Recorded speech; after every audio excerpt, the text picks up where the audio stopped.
Good morning बच्चों।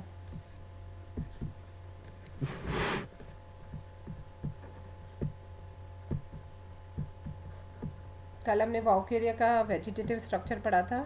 Voice आ रही है सबको?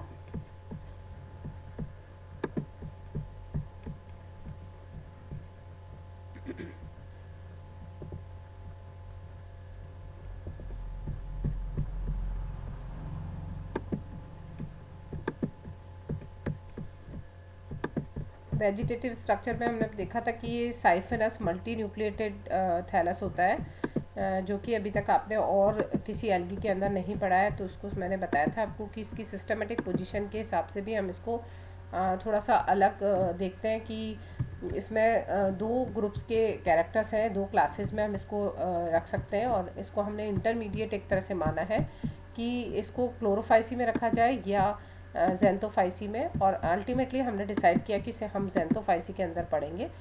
तो जैसा मैंने आपको बताया था कि इसका जो थैलस स्ट्रक्चर है उसमें कुछ स्पेशलिटीज़ हमको दिखी है जो बाकी एल्गीज़ में हमें नहीं दिखी थी।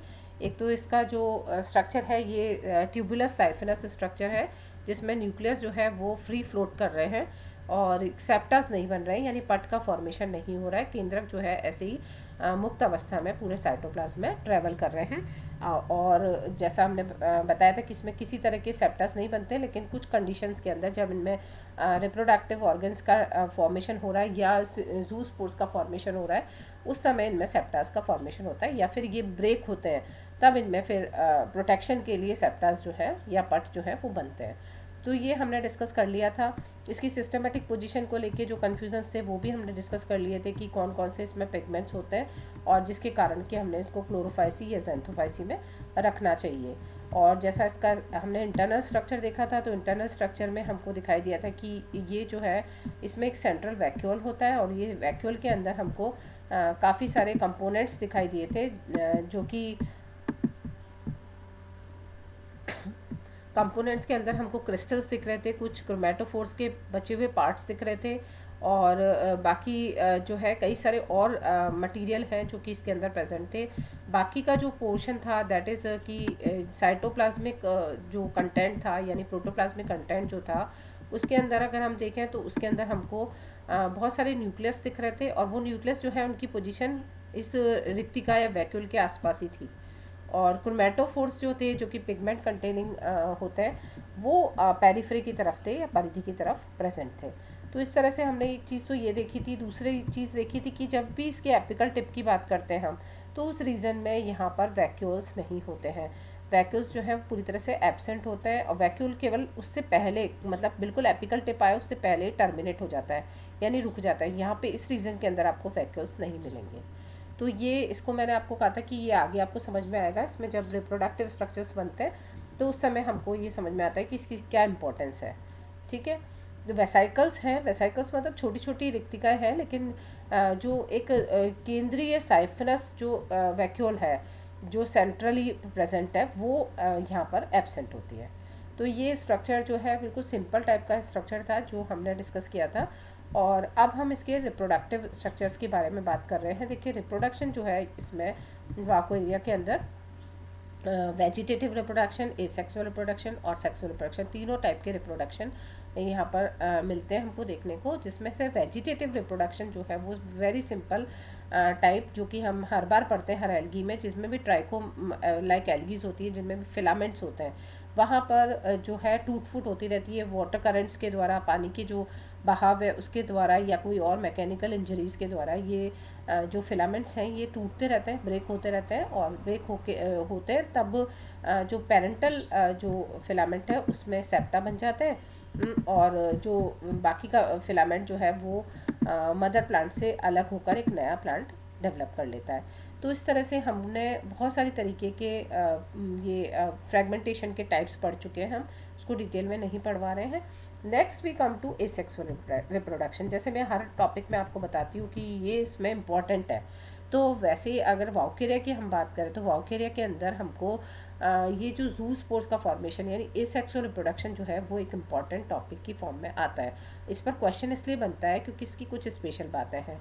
जैसे अभी तक आपने जितनी भी टाइप की जू स्पोर्ट्स पढ़े हैं उन जू स्पोर्ट्स में आपको जो है मल्टी फ्लैजिलेटेड कंडीशंस दिखी हैं। मल्टी फ्लैजिलेटेड मतलब कि बहुकेंद्रकीय संरचनाएं नहीं दिखी, केवल दो फ्लैजिलस आपने देखे थे।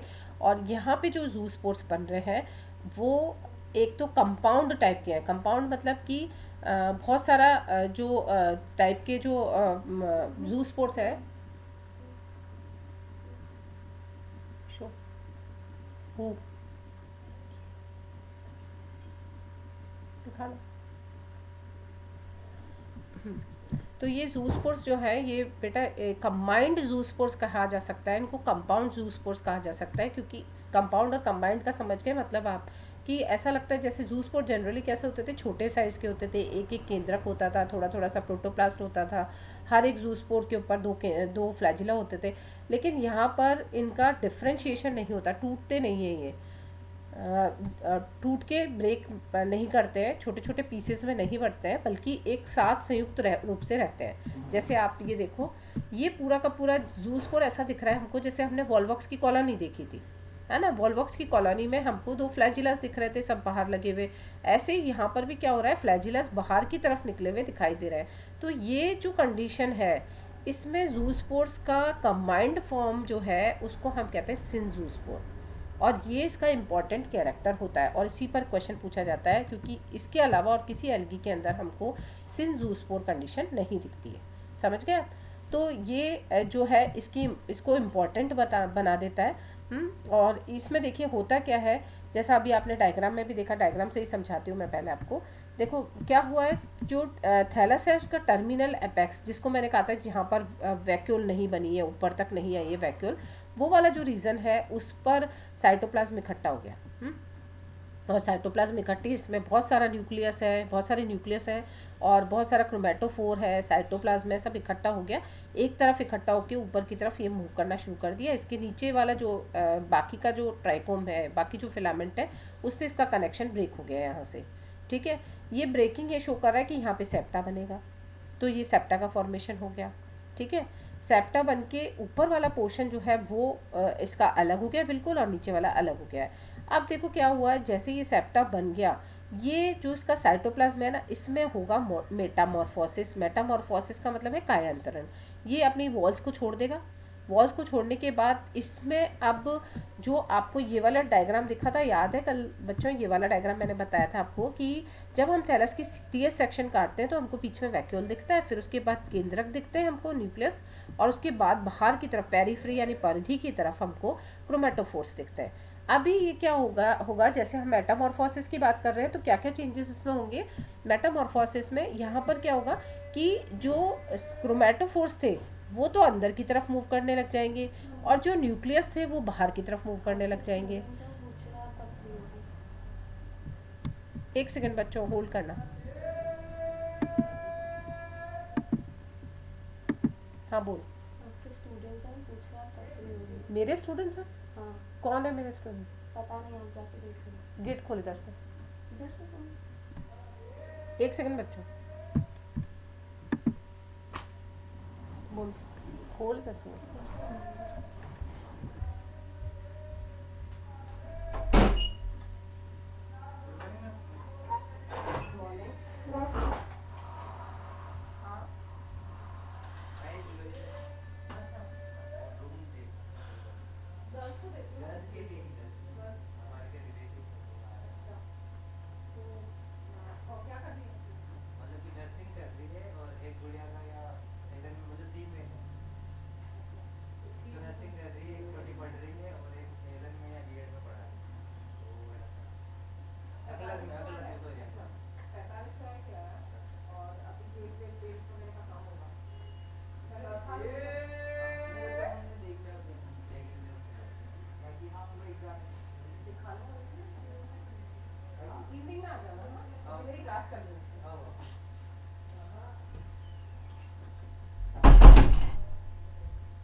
बच्चों सुनाई दे रहा है?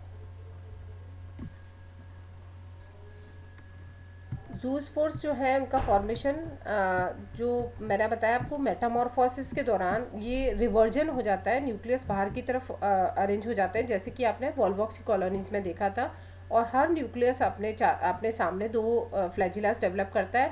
लेकिन यहाँ पर क्या ध्यान रखना है हमको, ये फ्लैजिलास जो होती हैं ये अनइक्वल साइज़ की फ्लैजिलास होती हैं, जो कि इसका स्पेशल कैरेक्टर है। यानी कि अब तक आपने सारी फ्लैजिलास देखी हैं जो कि इक्वल साइज़ की थी, यहाँ पर आपको अनइक्वल साइज़ की फ्लैजिलास दिखाई दे रही है, जो कि थोड़ा सा डिफरेंट कैरेक्टर होता है देखने में। अब हम अगर मान लीजिए इसका ओरिजिन देखें, तो ओरिजिन में देखिए पूरा जो स्पोरेंजियम बन गई है, ये स्पोरेंजियम बाकी पूरे प्लांट से यानी थैलस से सेपरेट हो गई है। और ये जो सिनजूस्पोर बने हैं ये रिलीज़ हो गए हैं। ये सिनजूस्पोर हमेशा वॉल्वॉक्स कॉलोनी की तरह ही रिप्रेजेंट होते हैं, जिसमें कि आपको ऐसी कंडीशन दिखेगी, जिसमें देखो आप, ये यहाँ से अपर्चर बन गया, अपर्चर से ये सिनजूस्पोर मेटामॉर्फोसिस के बाद रिलीज़ हो गए। और इसमें हर न्यूक्लियस के सामने दो फ्लैजिलस बन गई हैं। सारे जो क्रोमेटोफोर्स थे वो अंदर की तरफ आ गए और साथ में एक वैक्यूल डेवलप होना शुरू हो गया। यानी कि आपको मैंने बताया था शुरुआत में कि ऊपर की तरफ कोई वैक्यूल नहीं होता है, लेकिन यहाँ पर एक वैक्यूल का फॉर्मेशन स्टार्ट हो गया। तो ये जो प्रोसेस बन गई है ये एक्चुअल मेच्योर सिनजूस्पोर हमको दिखाई दे रहा है। यहाँ पर ट्रांसफर सेक्शन करा तो बाहर से हमको ऐसा दिखाई देगा ये, ठीक है। जब ये सिनजूस्पोर डेवलप हो चुका है तो फिर इसमें क्या होगा, धीरे धीरे ये पहले तो रेस्टिंग स्टेज में मूव करता रहेगा। फ्लैजिलस इज़ फॉर मूवमेंट, तो ये वाटर करंट के साथ, पानी के साथ इधर उधर बहता हुआ चलता रहेगा। और बहने के बाद में जब इसको लगेगा कि सबस्ट्रेट प्रॉपर मिल गया है और अब इसे जर्मिनेट होना है, तो ये फिर फ्लैजिलस को विड्रॉ कर लेता है, अपनी फ्लैजिलस को हटा लेता है और इस तरह का एक स्ट्रक्चर फॉर्म कर लेता है, जिसको हम कहते हैं कि डीफ्लैजिलेटेड जूस्पोर अब हमको दिखाई दे रहा है।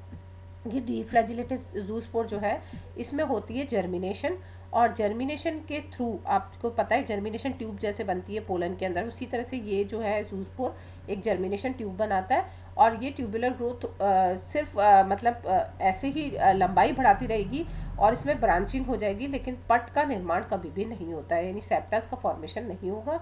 और ये जो ट्यूब्स बनती हैं, अगर ये टेरेस्ट्रियल स्पीशीज़ में हो रहा है जर्मिनेशन, तो फिर पहले इसको सबस्ट्रेट से आधार से लग्न होना है, यानी कि आधार से अटैच होना है।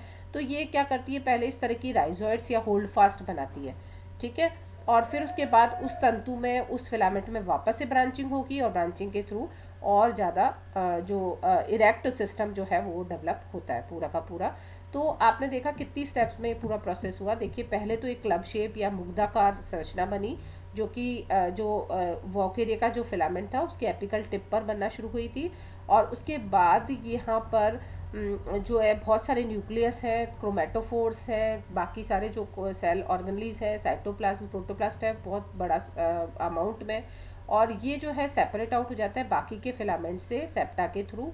और ये अब जो ये क्लब शेप या मुग्धाकार संरचना जो बनी है उसमें होता है कायांतरण या मेटामॉर्फोसिस, जिसके द्वारा कि जो केंद्रक हैं वो तो परिधि की तरफ गमन करते हैं और जो क्रोमेटोफोर्स हैं वो सेंटर की तरफ गमन करते हैं। और इस तरह से एक अरेंजमेंट हमको दिखता है जो कि वॉल्वॉक्स की कॉलोनी जैसा होता है, जिसमें कि फ्लैजिलस जो है वो बाहर की तरफ सेट हो जाते हैं और क्रोमेटोफोर्स हैं वो अंदर की तरफ सेट हो जाते हैं और सबसे सेंटर में एक वैक्यूल का फॉर्मेशन स्टार्ट हो जाता है। जब ये पूरा प्रोसेस हो रहा है, बन चुका है, तब ये जो स्पोरेंजियम कहेंगे, बीजाणुधानी जो है वो, उसमें एक अपर्चर बन जाता है ऊपर की तरफ, जिससे कि ये सिनजूस्पोर रिलीज़ हो जाता है। और काफ़ी टाइम तक स्विम करने के बाद में जब इसको रेस्टिंग स्टेज कंप्लीट करनी है तो ये अपनी फ्लैजिलास को विड्रॉ कर लेता है। और विड्रॉ करने के बाद मतलब हटा लेता है अपनी फ्लैजिलास को और बिना फ्लैजिलेटेड कंडीशन के अंदर काफ़ी लंबे समय तक रह सकता है। और फिर जब इसको फेवरेबल कंडीशंस मिलती हैं तो ये जो है जर्मिनेट होकर नया थैलस बनाता है। तो ये जो कंडीशन है जिसमें कि जूस्पोर जो वॉकेरिया का है वो बाकी ग्रीन एल्गी से डिफरेंट हमको दिखाई दे रहा है, that is uninucleate multiflagellate nature of zoospore. इस पर काफ़ी क्वेश्चंस आते हैं। इसको हम कंपाउंड जूस्पोर या सिनजूस्पोर कहते हैं। तो होप की समझ में आ गया। फिर उसके बाद जर्मिनेशन जब हुआ तो जर्मिनेशन में आपको दो तरीके बताए मैंने कि जर्मिनेशन के समय या तो अगर एक्वेटिक स्पीशीज़ है तो इससे सीधे के सीधे इरेक्ट सिस्टम बनना शुरू हो जाएगा, यानी तंतु बन जाएंगे, इसमें ब्रांचिंग हो जाएगी। लेकिन जब इसमें इरेक्ट सिस्टम नहीं बनना है तो फिर क्या होगा कि इसमें पहले राइजोइड बन रहा है, वो जाके सबस्ट्रेट के साथ में अटैच होता है और उसके बाद इरेक्ट सिस्टम का डेवलपमेंट होता है। तो इस तरह से ये जूस्पोर बनता है। ठीक है, अब बात आती है कि ये जो अगर मान लो ये प्रोसेस यहाँ तक तो सेम चलेगा एप्लानोस्पोर फॉर्मेशन के लिए, कि कई बार क्या होता है फ्लैजिलास जो होते हैं उनका फॉर्मेशन इन जूस्पोर्स में नहीं होता है, तो फिर जब फ्लैजिला नहीं बनेंगे तो उन जूस्पोर्स को हम कहते हैं एप्लानोस्पोर्स। ठीक है, एप्लानोस्पोर्स यानी कि बिना फ्लैजिला वाले जो स्पोर्स बनते हैं उनको एप्लानोस्पोर्स कहा जाता है। तो देखिए इसको एक अलग कैटेगरी के अंदर हमने रखा है, हालांकि इनका डेवलपमेंट वैसा ही हो रहा है जैसे जूस्पोर्स का हो रहा था। यहाँ भी क्या हुआ कि वाउकेरिया का जो फिलामेंट है उसके एक्सिस पर यहाँ पर क्या हुआ है, स्पोरेंजिया सारी मल्टी न्यूक्लिएट कंडीशन दिख रही है, और ये बीजाणुधानी जो है यानी स्पोरेंजियम जो है उसमें वैसे की वैसे साइटोप्लाज्म जो है वो वॉल को छोड़ देता है और इकट्ठा हो जाता है, एक क्लस्टर बना लेता है, एक ग्रुप बना लेता है। और ये ग्रुप जो है इसमें जो कहेंगे ना कि जो चेंज या कायांतरण जूस्पोर्स के केस में हुआ था वैसा कोई जूस्पोर्स की तरह कायांतरण नहीं हो रहा है। यहाँ पर भी एक सेपरेशन के लिए सेप्टा बन गया है। और ये जो बिना फ्लैजिला वाला जो स्पोर बना है इसको हम कहते हैं एप्लानोस्पोर। ठीक है, तो जो ये कह सकते हैं हम इनिशियली तो दोनों में सेम ही प्रकार से डेवलपमेंट हो रहा है, दोनों में सेम ही एक्वेटिक स्पीशीज़ हो चाहे टेरेस्ट्रियल स्पीशीज़ हो, दोनों में यहाँ पर स्पोर्स का फॉर्मेशन सेम टाइप का हो रहा है। क्लब शेप सेल्स बनी, क्लब शेप स्पोरेंजियम बनी है। अब वो एप्लानोस्पोर के केस में एप्लानोस्पोरेंजियम कहलाएगी, अगर जूस्पोर्स के केस में हम बात करें तो वो जूस्पोरेंजियम कहलाएगी। ठीक है, अब ट्रांसफर सेप्टा दोनों में बन गया है, बिल्कुल कट ऑफ हो गया मेन बाकी थैलस से ये स्पोरेंजियम, और फिर स्पोरेंजियम के अंदर भी मेटामॉर्फोसिस हुआ। लेकिन ये जो है एप्लानोस्पोर है इसमें फ्लैजिलास का फॉर्मेशन नहीं होना है, केवल ये मल्टी न्यूक्लिएट कंडीशन है। और ये मल्टी न्यूक्लिएट कंडीशन जो है ये तब तक बनी रहती है जब तक कि ये रिलीज़ होके और अपने ऊपर थिक वॉल बना के तब तक इसी अवस्था में रहना पसंद करता है जब तक कि फेवरेबल कंडीशंस नहीं आती हैं। तो आपने यहाँ पे देखा कि अगर हम ये कहें कि दोनों का ओरिजिन सेम ही तरह का हो रहा है, लेकिन एक्सटर्नल फैक्टर यानी वातावरणीय कारक कुछ इस तरह से इसको कंट्रोल करते हैं कि कब जूस्पोर्स में कन्वर्ट होना है और कब एप्लानोस्पोर की फॉर्म में रहना है। ये अगर एनवायरनमेंट द्वारा डिसाइडेड होता है तो इसको हम कहते हैं कि भाई ये एनवायरनमेंट से इन्फ्लुएंस होकर डिसीजन लेते हैं कि फ्लैजिला बनाए या नहीं बनाए। यानी कि अगर मान लीजिए फेवरेबल कंडीशंस हैं तो जूस्पोर्स बनते हैं, क्योंकि इनमें फ्लैजिला होंगे तुरंत जाके इधर उधर घूम के और ये जर्मिनेट हो जाएंगे। लेकिन अगर अनफेवरेबल कंडीशंस होती हैं तो इन पर फ्लैजिला नहीं बनते हैं। तो उसका अनफेवरेबल कंडीशन का मतलब है लाइट प्रॉपर नहीं मिल रही इनको, डिम लाइट मिल रही है, मॉइस्चर कंटेंट ज़्यादा है ना। तो ऐसी कंडीशन में क्वाइट वाटर है, पानी है ही नहीं, पानी सूख रहा है, तो ऐसी कंडीशन में इन पे फ्लैजिलास नहीं बनते और उनको हम एप्लानोस्पोर्स कहते हैं। समझ गए आप। अब ये एप्लानोस्पोर जब बन गए हैं तो इनमें फिर दो चीज़ें होती हैं। ये एप्लानोस्पोर क्या करते हैं, या तो सीधे जब फेवरेबल कंडीशन आती है सीधे ही जर्मिनेट हो जाता है ना, ये इन्होंने थैलस बनाना शुरू कर दिया। लेकिन अधिकांश परिस्थितियों में क्या होता है कि ये जो एक एक न्यूक्लियस इनके पास है इसमें थोड़ा थोड़ा ये प्रोटोप्लास्ट इकट्ठा करके टूट जाते हैं कई सारे सेगमेंट्स में, और हर सेगमेंट को हम कहते हैं माइक्रो एप्लानोस्पोर, छोटे छोटे एप्लानोस्पोर्स बन जाते हैं। उन माइक्रो एप्लानोस्पोर्स के फिर अलग अलग जर्मिनेशन से बहुत सारे थैलस एक साथ हमको मिलते हैं, क्योंकि ये जो एप्लानोस्पोर है ये रप्चर हो जाती है, मेन जो एप्लानोस्पोर है वो टूट जाता है, इसकी वॉल टूट जाती है और इसमें से छोटे छोटे माइक्रो एप्लानोस्पोर्स जो हैं वो रिलीज़ हो जाते हैं और नया थैलस बनाते हैं। तो यहाँ पे दोनों में आपको कुछ ज़्यादा फ़र्क दिखाई नहीं दे रहा, दोनों सिमिलर सी कंडीशंस है। फिर हम आते हैं एकाइनिड्स पे। एकाइनिड्स जो है देखो बच्चों यहाँ पर इम्पॉर्टेंट इसलिए है क्योंकि एकाइनिड के केस में इसकी जो शेप और साइज़ जो आपको दिखाई दे रही है, ये जो एकाइनिड्स बन रही है ये एक दूसरी एल्गी से मैच करती है, यानी कि दूसरी एल्गी की तरह देखने में लगती है, जिनको हम कहते हैं गोंग्रोसीरा स्टेज।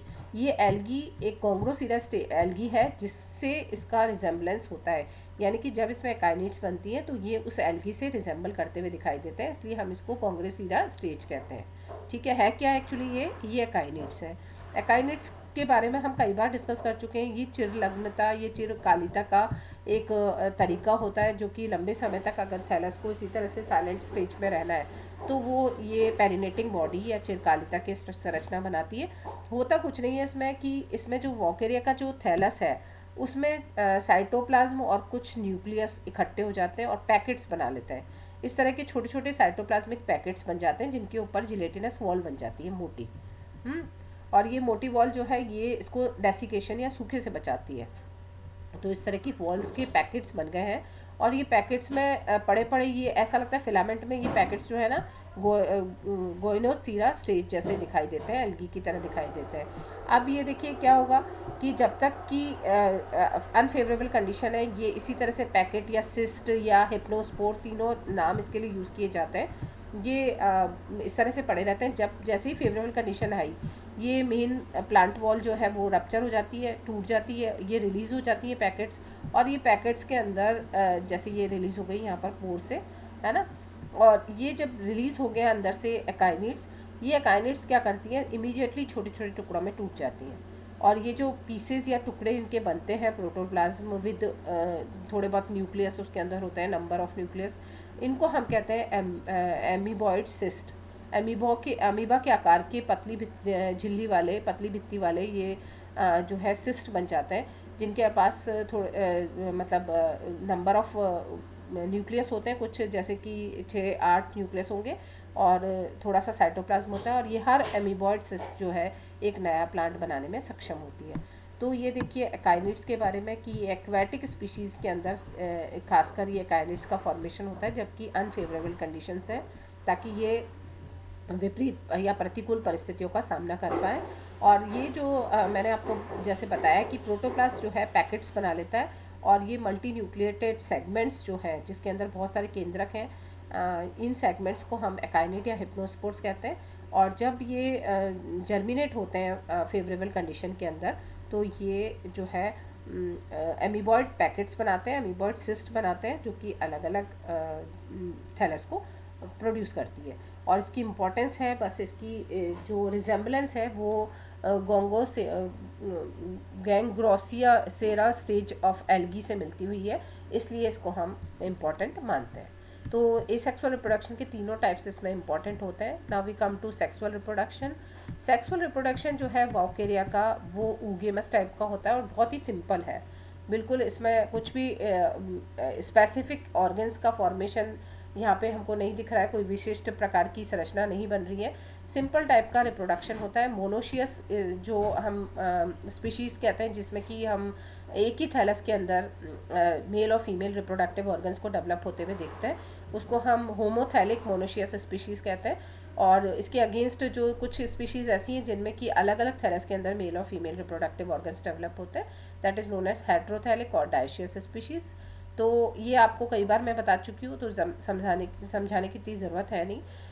क्या होगा इसमें जब अनफेवरेबल कंडीशंस होती हैं तो वॉकेरिया का जो फिलामेंट है उसकी एपिकल टिप पर सबसे पहले एंथ्रीडियास का डेवलपमेंट शुरू होता है। एंथ्रीडियास जो है मेल रिप्रोडक्टिव ऑर्गन होती हैं और ये जो है एंथ्रीडियास जब बनती हैं तो ये इनका जब बनना होगा, ये बेलनाकार संरचना है। और ये देखिए आप इसमें स्टॉक नहीं होता, स्टॉक है या नहीं है ये डिपेंड करता है अलग अलग स्पीशीज़ में। यहाँ पर क्या हुआ, एपिकल टिप है ये इसका थैलस का, और इस पर जो है काफ़ी सारे न्यूक्लियस एंटर कर जाते हैं और ये एक सेप्टा बन जाता है जो कि इसको बाकी पूरे जो थैलस है उससे सेपरेट कर देता है। और ये मल्टी न्यूक्लिएट कंडीशन हमको यहाँ पर दिखाई दे रही है। तो अकॉर्डिंग टू कि इनमें कि भाई सेप्टा बनने के दौरान एक स्टेम बन जाए, एक व्रंत बन जाए, है ना, तो उसके आधार पे अगर इसमें जैसे व्रंत नहीं बन रहा तो ये है वॉकेरिया सेसेलिस मतलब जिसमें कि व्रंत नहीं होता। कुछ जो स्पीशीज़ हैं उनमें एक स्टॉक और मिलता है हमको जो कि बीच में इनको कनेक्ट करने का काम करता है, तो यहाँ पे हमको नहीं दिख रहा है वो, है ना। तो ये एंथ्रीडिया जो है इस तरह से एपिकल टिप पर बॉर्न हो रहे हैं, फॉर्म हो रहे हैं और बाकी जो फिलामेंट है उससे ये सेपरेट हो रहे हैं, मल्टी न्यूक्लिएट कंडीशन है। तो यहाँ पे देखिए आप एंथ्रीडिया का डेवलपमेंट कैसे हो रहा है? The antheridia develop on the main filament और its lateral branches as strongly curved cylindrical structure. ये एक बेलनाकार और कर्व्ड स्ट्रक्चर होता है और इसमें बहुत सारे क्रोमेटोफोर्स होते हैं, काफ़ी सारे केंद्रक होते हैं। और ये मेन स्टेम जो है मेन थैलस से सेप्टा के थ्रू डिस्कनेक्ट हो जाता है, यानी कि ये अपना नीचे एक पट बना लेता है जिससे कि मेन प्लांट से इसका कनेक्शन जो है ख़त्म हो जाता है।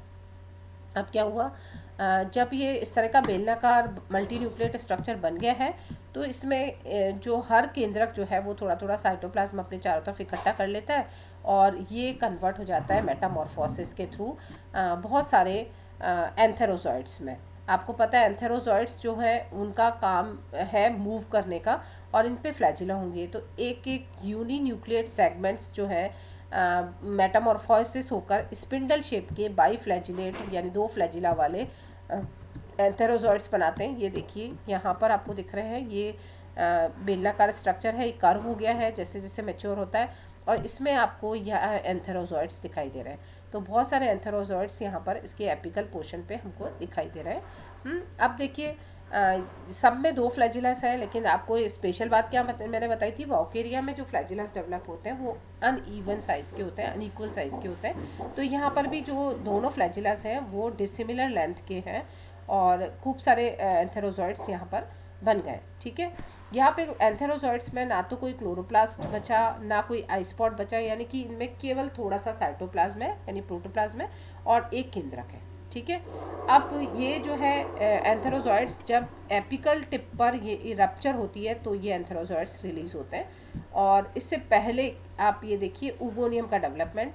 उगोनियम जनरली अगर मान लो होमोथैलिक स्पीशीज़ है तो ये उगोनियम जो होता है सेम ब्रांच पर जिस पर कि एंथ्रीडिया डेवलप हो चुका है उसके लिटरल ब्रांचेस से प्रोट्यूबरेंस की तरह से उभार की तरह से डेवलप होना शुरू करती हैं। और ये उगोनियम जो है एक भी हो सकती है और कई सारी उगोनियम पूरी इसको घेरते हुए भी इस तरह से डेवलप हो सकती हैं। तो सेम थैलस पे जब ये होता है यानी होमोथैलिक स्पीशीज़ के अंदर आपको दिख रहा है कि एंथ्रीडियम को घेरते हुए इसकी लेटरल जो ब्रांचेस हैं वहाँ से उगोनियम का डेवलपमेंट हो रहा है।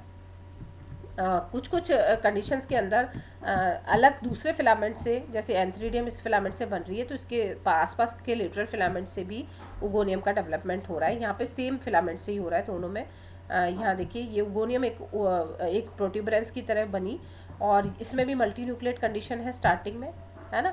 लेकिन आपको पता है कि एंथ्रीडियम से अलग उगोनियम में सिर्फ हमको एक ही केंद्रक चाहिए, है ना। इसमें तो आपको बहुत सारे एंथेरोजॉइड्स बनाने थे लेकिन उगोनियम में एक ही एग बनता है। तो उस कंडीशन को समझाने के लिए दो तरीके की हमारे पास नियम है जिनसे हम इनको समझ सकते हैं। एक तो क्या हुआ कि जब ये प्रोट्यूबरेंस बना तो इसमें उभार बना तब तो इसमें बहुत सारे केंद्रक थे, लेकिन इनमें से केवल एक केंद्रक जो है वो जीवित रहा, बाकी सब डिजेनरेट हो गए।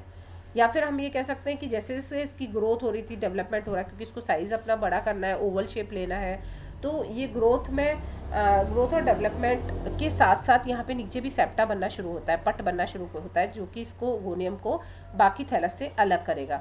तो जब ये सेप्टा बन रहा होता है तो बाकी सारे न्यूक्लियस जो होता है ना, एडिशनल न्यूक्लियस सब नीचे माइग्रेट कर जाते हैं, नीचे की तरफ चले जाते हैं, केवल एक केंद्रक इस में बचा रह जाता है। और वो केंद्रक जो है फिर बाद में एग बनाता है। तो अलग अलग दो तरह के विचार हैं जिसमें से कोई एक विचार हम मान लेंगे, एक हाइपोथेसिस को हम एक्सेप्ट कर लेते हैं कि भाई कि हमको अल्टीमेटली एक न्यूक्लियस को बचाना है यहाँ पर, बाकी सबको या तो माइग्रेट करके नीचे की तरफ भेज दीजिए या फिर डीजेनरेट कर दीजिए। और दोनों कंडीशंस में हमको उगोनियम जो है अब उसकी शेप दिखाई दे रही है ओवल शेप, जिसपे कि जो एपिकल पार्ट है वहाँ पर आपको एक प्रोट्यूबरेंस या एक तरह से एक पतला नेक लाइक एरिया दिख रहा है जिसको हम कहते हैं रिसेप्टिव हाइफी या रिसेप्टिव स्पॉट। और ये बीक जैसा होता है, मतलब बीक मतलब एक चोंच जैसा स्ट्रक्चर यहाँ पर फॉर्म हो रहा है। ठीक है, जब दोनों ये एंथ्रीडियम और उगोनियम दोनों डेवलप हो चुके हैं, मेच्योर उगोनियम जो है उसमें केवल एक ही न्यूक्लियस बचा हुआ है with lot of cytoplasm and oil drops, खूब सारा खाना पीना, ये इनके खाना तो ऑयल ड्रॉप्स है ना, ऑयल ग्रेन्यूल्स हैं, ऑयल ड्रॉप्स हैं, तो वो सब इकट्ठा ये कर लेते हैं अपने अंदर और उनका साइज़ काफ़ी इलॉबरेट हो जाता है, बड़ा साइज़ का हो जाता है। अब देखिए इसमें जब ये मेच्योर हो गए हैं तो दोनों की जो एपिकल बीक जो ओगोनियम की और जो एंथ्रेडियम का एपिकल पॉइंट जो है वो डिज़ोल्व हो जाता है। डिज़ोल्व मतलब डीजेनरेट हो जाता है और एंथ्रेजॉइड्स जो है वो रिलीज़ होते हैं और रिलीज़ होते ही जो ये ओगोनियम की बीक है वहाँ से सीधे एंटर कर जाते हैं और एंटर करने के बाद में ये साइटोप्लाज्म में काफ़ी समय तक जो मेल जो न्यूक्लियस है, क्योंकि वो छोटे साइज़ का होता है तो काफ़ी टाइम रेस्टिंग स्टेज में जाता है। इसका साइज़ जब एनलार्ज हो जाता है तब ये इक्वलेंट साइज़ का होने के बाद में फ्यूज़ होके जायगोट का फॉर्मेशन कर लेता है। अब ये प्रोसेस जो है फर्टिलाइजेशन का वो भी बिल्कुल इजी टाइप का हुआ, क्योंकि ये नियर बाय है उगोनियम और एंथ्रेडियम। तो यहाँ पे हम उगोनियम की जब बात कर रहे थे तो उगोनियम के अंदर जब तक की मल्टी न्यूक्लिएट कंडीशन मिल रही है, यानी कि उगोनियम जिसमें कि बहुत सारे न्यूक्लियस मिल रहे हैं, तो उसको हम कहते हैं कि ये वंडर प्लाज्म है। क्योंकि उगोनियम के अंदर जनरली हमको एक ही न्यूक्लियस देखने को मिलता है, तो इट इज़ वंडर प्लाज्म। फिर जब वंडर प्लाज्म का सेपरेशन होता है मदर प्लांट के साथ में, यानी कि पट बनता है नीचे, उस दौरान फिर ये चेंज हो जाता है एक सिंगल न्यूक्लिएटेड कंडीशन के अंदर। ठीक है, फिर मैंने आपको फर्टिलाइजेशन का प्रोसेस बता दिया। फर्टिलाइजेशन में दोनों के एपिकल टिप जो है वो डिजेनरेट हो जाते हैं, जिलेटिनाइज हो जाते हैं और जो मेल एंथेरोजॉइड है उसका न्यूक्लियस मूव करते हुए उगोनियम के अंदर एंट्री करता है और वहाँ पर जाके फ्यूज़न के बाद मेल और फीमेल न्यूक्लियस के फ्यूज़न के बाद जायगोट का फॉर्मेशन हो जाता है। जैसे ही जायगोट बनता है, पहला काम जायगोट का होता है अपने ऊपर एक मोटी वॉल फॉर्म कर लेना, क्योंकि मोटी वॉल फॉर्म करके ही ये थोड़ा रेस्टिंग स्टेज में रहेगा और अपने आप को काफ़ी समय के लिए जो है वो एक तरह से कहेंगे हम डॉर्मेंट स्टेज में रख सकता है। तो ये अपनी 3 to 7 लेयर्ड मोटी एक थिक लेयर अपने ऊपर फॉर्म कर लेता है जायगोट, और काफ़ी लंबे समय तक इसी तरह से जो है वो पड़ा रहता है। इनिशियली जो उगोनियम था वो ग्रीन कलर का हमको दिखाई दिया था, क्योंकि उनमें क्रोमेटोफोर्स थे। लेकिन धीरे धीरे ये जो है जैसे ही आफ्टर फर्टिलाइजेशन इसमें कुछ चेंजेस होते हैं और ये रेडिश ब्राउन कलर का हमको दिखाई देने लगता है। और जब ये उगोनियम वॉल को रप्चर करके बाहर आ जाता है जायगोट, तो फिर ये डॉर्मेंट स्टेज में ज़मीन के मतलब वाटर बॉडी के नीचे की तरफ जाके रेस्टिंग स्टेज में पड़ा रहता है, जब तक कि इसको अनफेवरेबल कंडीशन को पास ऑन करना है। डेसिकेशन है, सूखे की कंडीशन है, उनको हाई टेम्परेचर है, उन सबको ये फेस करता रहता है। और जब इसको लगता है कि अब कंडीशंस नॉर्मल आ गई हो गई हैं, तो इसमें जर्मिनेशन का प्रोसेस शुरू होता है और ये डॉर्मेंट पीरियड कंप्लीट करके फिर ये जर्मिनेशन अपना शुरू करता है, जिसमें जर्मिनेशन के दौरान सबसे पहला काम होगा ये जायगोट, क्योंकि 2n स्ट्रक्चर है, इसको वापस से हैप्लॉइड स्ट्रक्चर में कन्वर्ट होना है। तो ये क्या करेगा, सबसे पहले मियोसिस करेगा और मियोसिस करके 1 से 4 स्पोर्स बनाएगा। और ये 4 स्पोर्स जो है आपको पता है 4 से फिर डिवीजन होगा, क्योंकि यहाँ पर केवल और केवल न्यूक्लियस का डिवीजन होना है। साइटोप्लाज्म का डिवीजन या किसी और जो प्रोसेस है उनमें हम देख रहे थे पट बन रहे थे, सेप्टास बन रहे थे, साइटोप्लाज्म का डिवीजन हो रहा था, आप एक एक सेल बन रही थी। यहाँ पर क्योंकि वॉकेरिया के अंदर आपने देख लिया कि मल्टी न्यूक्लिएट कंडीशन मिलेगी, एक कॉमन साइटोप्लाज्म में सारे न्यूक्लियस जो है वो मूव करते रहेंगे। तो यहाँ पे इंटरेस्टिंगली कोई सेल फॉर्मेशन होना नहीं है, तो केवल न्यूक्लियस ने डिवीजन करके 4, 4 से 8, 8 से 16, 16 से 32 इस तरह से न्यूक्लियस फॉर्म करना है। और ये न्यूक्लियस का फॉर्मेशन के साथ साथ जो है यहाँ पे ये जर्मिनेशन ट्यूब की तरह से एक फिलामेंट डेवलप होने लगता है। और ये फिलामेंट जो है पहले अगर मान लीजिए इसको टेरेस्ट्रियल स्पीशीज़ है ये, यानी कि स्थलीय जो कोई स्पीशीज़ है, तो इसमें सबसे पहले होल्ड फास्ट बनेगा, होल्ड फास्ट की ब्रांचिंग से फिर इरेक्ट सिस्टम का डेवलपमेंट शुरू होता है। और अगर ये एक्वेटिक स्पीशीज़ है तो फिर ये डायरेक्टली फिलामेंट्स बनाते जाएगा और ब्रांच करके पूरा इरेक्ट सिस्टम बनाएगा। तो आपने देखा कि यहाँ पे अब इसमें जितने भी न्यूक्लियस हैं वो सब हैप्लॉइड न्यूक्लियस हैं, अगुणित केंद्रक है, क्योंकि गुणसूत्र में ये जो इनका जायगोट जो है इनके मियोसिस के थ्रू इन्होंने जायगोट ने अपने न्यूक्लियस को डिप्लॉइड से हैप्लॉइड कन्वर्ट कर लिया है। तो ये पूरा जो जर्मिनेशन का प्रोसेस कंप्लीट होने के बाद हमको वापस से जो थैलस मिलेगा वो हैप्लॉइड होगा। तो ये हुआ वॉकेरिया के अंदर सेक्सुअल रिप्रोडक्शन। सबसे इम्पॉर्टेंट वॉकेरिया का जो पोर्शन है दैट इज़ एसेक्सुअल रिप्रोडक्शन, जिस पर क्वेश्चन बनते हैं, और खासकर सिंजूस्पोर। सिंजूस्पोर्स में आपने समझ ही लिया होगा कि ये कंपाउंड जूस्पोर्स हैं, जिनमें कि बहुत सारी न्यूक्लियस एक साथ प्रेजेंट है along with multi flagellate condition. और इसको याद रखने का तरीका है कि भाई इसमें जो वॉलवॉक्स की कॉलोनी जैसी स्ट्रक्चर बनती है, तो आपको ध्यान आ जाएगा कि न्यूक्लियस को आपको पेरिफ्री पे सेट करना है, परिधि पे लगाना है। और वो पेरिफ्री पे जो है न्यूक्लियस जब सेट हो जाएंगे तो हर न्यूक्लियस जो है अपनी दो दो फ्लैजिलस डेवलप कर लेगा। और जो क्रोमेटोफोर्स है और बाकी जो स्ट्रक्चर्स हैं वो सब हमारे सेंटर की तरफ आ जाएंगे। और इस तरह से सिंजूस्पोर्स बनते हैं। और जब सिंजूस्पोर्स की प्लेस पर अनफेवरेबल कंडीशंस जब होती है तो फ्लैजिलस का डेवलपमेंट नहीं हो पाता है, और तब हमको एप्लेनोस्पोर्स का फॉर्मेशन देखने को मिला था। और एप्लेनोस्पोर और जूस्पोर्स का फॉर्मेशन इनिशियली सेम था, दोनों में समान तरीके से हो रहा था। लेकिन केवल एक एक्सटर्नल एनवायरमेंटल फैक्टर्स जो है, अगर विपरीत परिस्थितियां हैं, डिम लाइट मिल रही है या बहुत तेज़ लाइट मिल रही है, तो फिर हमको एप्लेनोस्पोर्स का फॉर्मेशन देखने को मिलता है। अदरवाइज हमको जूस्पोर्स का फॉर्मेशन फेवरेबल कंडीशन में देखने को मिलता है। तो ये आप दोनों में डिफरेंस ध्यान से देख लेना क्या डिफरेंसेस है। तीसरा जो टाइप आपको इस सेक्सुअल रिप्रोडक्शन का बताया मैंने वो है एकाइनिड्स। एकाइनिड्स को गोंगोसिएरा स्टेज जो है एल्गी, उससे रिजेम्बलेंस के कारण उसको हम ज़्यादा इंपॉर्टेंट मानते हैं। हालांकि है कुछ नहीं उसमें, फिलामेंट्स जो है उसमें आपको थोड़ा थोड़ा न्यूक्लियस और प्रोटोप्लास्ट है उसके पैकेट्स बनाने हैं, और उनको तब तक इसी फॉर्म में रखना है जब तक कि अनुकूल परिस्थितियाँ नहीं आ जाती हैं। और ये पैकेट्स जो है अलग अलग फिर बाद में जर्मिनेट होकर नए थैलस बनाते हैं। और ये जो प्रोसेस था जिसमें कि जो पैकेट्स बने थे उनमें फिर फर्दर डिविजन्स होते हैं, जिससे कि एमीबॉइड सिस्ट आपको बताई थी मैंने बनती है, छोटे छोटे टुकड़े बन जाते हैं इनके, और वो हर जो पीस है वो एक नया प्लांट बनाता है। ठीक है। वॉकेरिया के अंदर जब सेक्सुअल प्रोडक्शन को हमने देखा था तो आपको होमोथैलिक हेट्रोथैलिक दोनों स्पीशीज़ के बारे में मैंने आपको बताया था। अगर मान लीजिए हम कुछ कॉमन स्पीशीज़ की बात करें तो उनमें होमोथैलिक कंडीशन हमको ज़्यादा देखने को मिलती है। होमोथैलिक का मतलब है एक ही ब्रांच के एक ही फिलामेंट पर पहले एंथ्रीडियम डेवलप हो जाता है, और जिस फिलामेंट पर एंथ्रीडियम डेवलप हुआ है उसी के आसपास लेटरल ब्रांचेस से उगोनियम का डेवलपमेंट होता है। उगोनियम की संख्या एक भी हो सकती है और एक से ज़्यादा भी हो सकती है, अलग अलग स्पीशीज़ में अलग अलग होती है। और जब इनकी संख्या एक से ज़्यादा है तो वो एंथ्रीडियम को पूरा कवर करके रखती है गोल घेरे में। और अगर मान लीजिए उगोनियम जो है केवल एक बनी है सिंगली, तो वो लेटरल कंडीशन में, मतलब उसके एंथ्रीडिया के पास में ओरिएंटेड होती है। और एंथ्रीडिया जो है उसके अंदर बहुत सारे एंथेरोजॉइड्स बन जाते हैं। उगोनियम के अंदर एक एग बन जाता है। अब ये कैसे बना, दोनों में जो तरीका है वो सेम ही है। एंथ्रीडियम का जो